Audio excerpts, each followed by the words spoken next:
E agora a gente fala do SBT Agro, que traz aí muitas curiosidades do mundo do campo. Conhecida pelo café, Minas Gerais tem produtores que apostaram na diversificação e estão se dando muito bem com a plantação de uva e com a produção de vinho. A gente mostra também uma família do Paraná que tem se beneficiado da hidroponia, aquele cultivo de plantas sem terra e dentro da água. E ainda os produtores do Piauí que estão transformando esterco em energia elétrica. Acompanhe.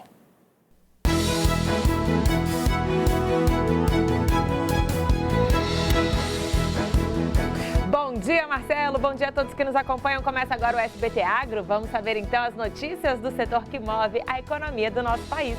Começamos essa edição em Minas Gerais, que é conhecida pelas excelentes produções de café. Mas tem produtor investindo em uvas e vinhos e se dando bem. Veja só.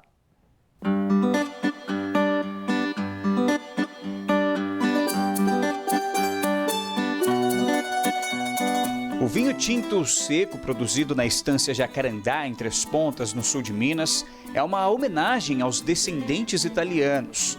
Torre de Orsaia é uma comunidade da região de Campânia, província de Salerno, onde nasceu o bisavô do Gustavo. No lugar da uva era café, acredite. Digo isso porque não é difícil enxergar o grão no município, considerado um dos maiores produtores do estado. A região é movimentada pela economia cafeeira.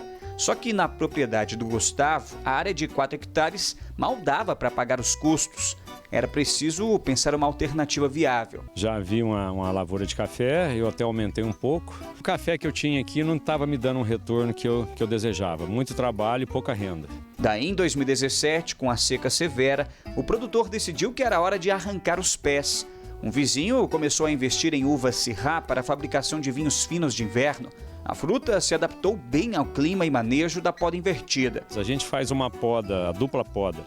Faz uma poda em janeiro, que é a poda de produção.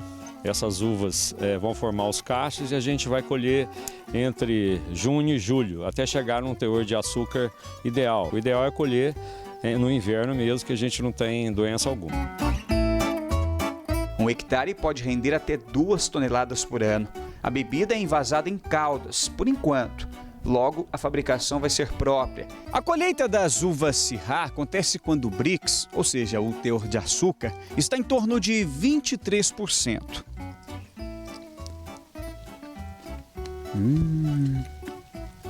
Essa daqui está bem docinha, só que ainda não está no ponto de colheita. Deve acontecer a partir da próxima semana. O Gustavo já fez a medição do Brix. Hoje está em 21%. Essa é a quarta safra. A bebida com 15,5% de teor alcoólico e armazenada em carvalho promete. Estima-se que em Minas tenham 60 produtores de vinhos. Olha, a uva é interessantíssimo, é gostoso de trabalhar com a uva. Porque ela não tem espinho, entendeu? Ela brota 2 vezes por ano, ela é fácil o manuseio, porque a gente trabalha com ela na altura do peito. E ela é uma planta muito rápida, tanto que o nome dela, videira, significa vida.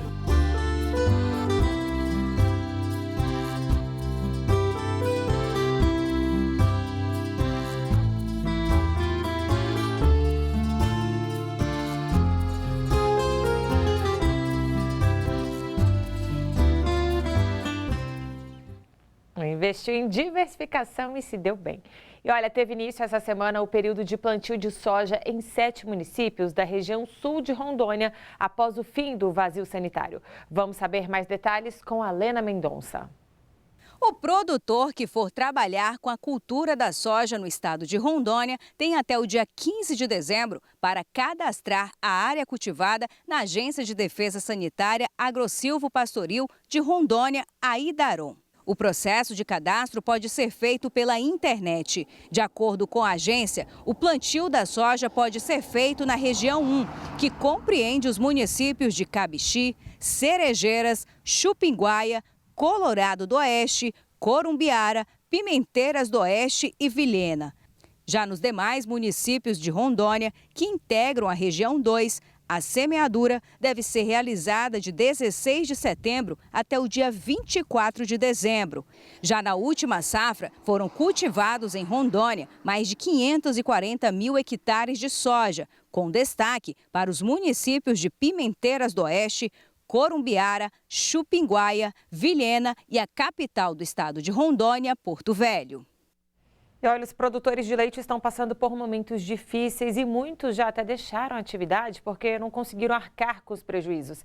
Esse é o tema da análise de hoje com a nossa colunista Alessandra Bergman. O produtor de leite brasileiro corre sérios riscos de se tornar a próxima profissão a entrar em extinção no Brasil. Em 10 anos, mais da metade dos produtores rurais desta área deixaram o ofício. Só no Rio Grande do Sul, por exemplo, uma das maiores bacias leiteiras do país, a cada 10 produtores, 7 deixaram. Foi uma queda de 100 mil para 30 mil produtores. E não foi por falta de atualização profissional ou porque foi substituído por tecnologia. O valor pago pelo litro do leite quase não cobre os custos. Em um ano, caiu 32% o valor. Além disso, há uma concorrência de importação de produtos lácteos em que o produto importado se tornou mais barato do que o nacional. O governo criou medidas emergenciais para conter a importação. Por enquanto, medidas paliativas. Ainda há muito que ajudar aos produtores. Um plano de ação estratégico é necessário imediatamente. Em meio a toda esta crise, uma notícia boa, que também vai beneficiar a pecuária de corte. O Brasil ganhou a primeira certificação de redução de emissão de metano para rebanhos, chamada Go Planet. Um passo significativo em direção ao plano de redução de 30% de gás metano até 2030, que, diga-se de passagem, é bem menor do que a produção de gases do combustível, por exemplo, de automóveis. O selo é concedido a empresas que demonstram o cumprimento de vários requisitos no processo produtivo, incluindo a suplementação de dieta dos animais com aditivos que auxiliam na redução da emissão de metano. Os produtores focam na sustentabilidade e em continuar fazendo o que amam, mas será que teremos produtores de leite brasileiros até 2030? E olha, a hidroponia é o nome dado a um sistema de cultivo de plantas caracterizado por não precisar de terra. As raízes das plantas ficam dentro da água e soluções fertilizantes são adicionadas para alimentar, então, essas plantas. A gente vai saber como esse tipo de produção está ajudando uma família lá da ilha de Cotijuba, no Pará. Foz do Rio Amazonas, entre a Ilha do Marajó e Belém, está Cotijuba. Saindo da capital do Pará, são 45 minutos navegando por um dos braços da foz até chegar à ilha, que tem cerca de 2.000 habitantes, segundo o último censo do IBGE. De acordo com a Emater, a ilha de Cotijuba conta com cerca de 30 produtores rurais e eles cultivam principalmente a couve. Aqui em Cotijuba há muitas áreas extensas de produção dessa couve, que é comercializada em Belém e na própria ilha. É por causa da demanda, né, da logística, que aqui nós não produzimos produto, adubo. Nós não temos granja, ninguém tem como produzir o orgânico aqui. A gente compra de uma outra localidade muito longe, que é de Garapé-Açu, de Santa Isabel, desses lugares que tem granja, né, que são grandes produtores de criação de galinhas. A gente compra cama de frango, que é o esterco da galinha. E isso aqui chega muito caro para a gente. Mas quem conseguiu driblar essa dificuldade foi o seu Jorge Augusto. Aqui ele planta couve, mas também cebolinha, abacaxi, mandioca, alface e cheiro verde. O seu Jorge planta na terra, em canteiros suspensos e também utilizando a hidroponia, que não necessita do adubo trazido de Belém. É nesta pequena cabana de formato bem amazônico que está abrigada a caixa de solução nutritiva, composta por fósforo, potássio e nitrogênio. Daí, essa solução nutritiva é bombeada através dessas canaletas até chegar aqui, justamente na cabeceira da hortaliça hidropônica. E bem aqui, mostra aqui por favor, Will. A água vai descendo lentamente, toda a solução nutritiva para irrigar os pés de cheiro verde e alface. O seu Jorge uniu o útil ao agradável para o corpo, com a suspensão dos canteiros e a hidroponia. É que a hidroponia a gente já trabalha em pé, né? Não usa muito defensivo para prejudicar a saúde. E sai uma qualidade de um produto, qualidade de primeira. Sai bonita mesmo. Poucos dias, 17 dias, 18 dias, está saindo o produto.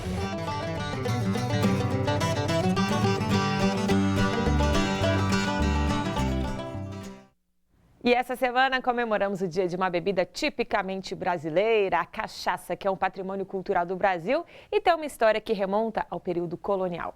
Hoje, esse produto à base da cana-de-açúcar movimenta a economia e é bem recebido no mundo todo. A cachaça, ela é produzida em todas as regiões do Brasil. Talvez uma única exceção seja naquelas regiões com bioma amazônico muito intenso, com regime intenso de chuvas, que não permite o cultivo da cana-de-açúcar. É um destilado produzido num espaço que é o tamanho de um continente, que é o Brasil. E se nós formos ver os 5 maiores estados produtores, vemos uma realidade muito interessante. Entre os 5 maiores são São Paulo, Pernambuco, Minas Gerais, Ceará e Paraíba. É impressionante a retomada do setor.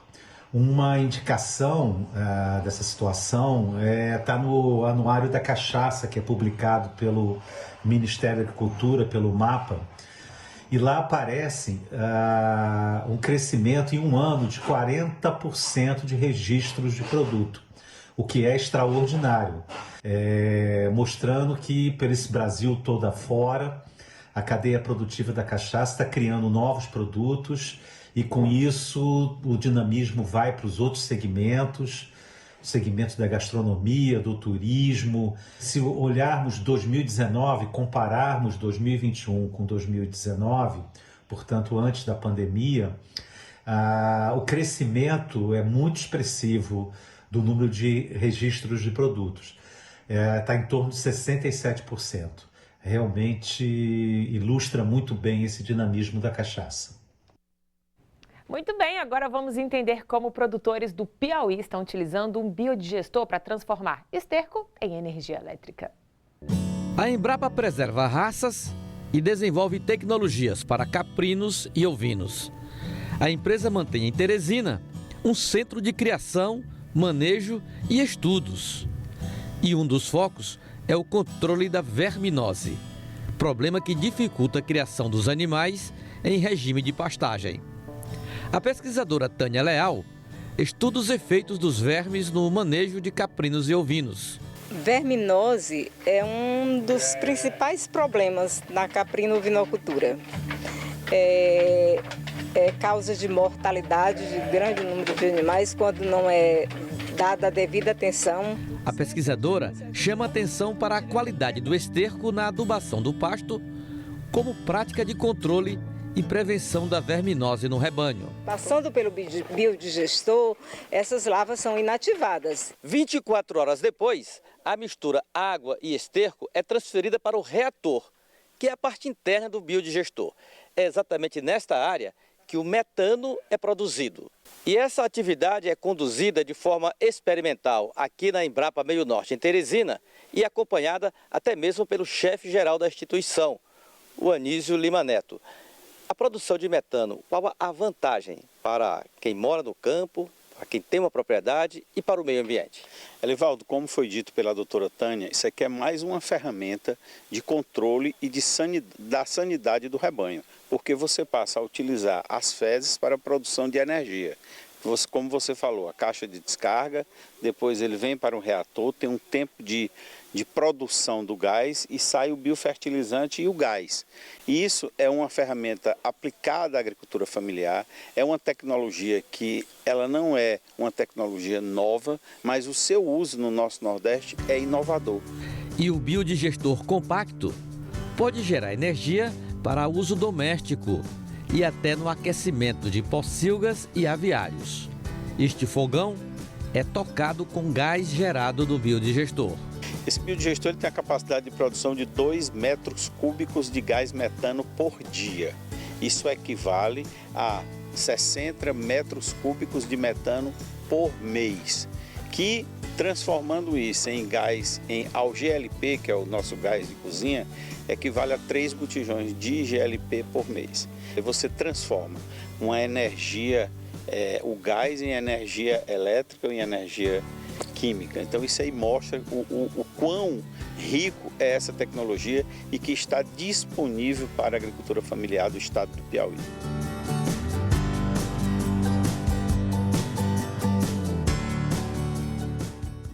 E o SBT Agro vai ficando por aqui. Muito obrigada pela sua companhia e tenha um ótimo fim de semana. Marcela, é com você. Tchau, tchau.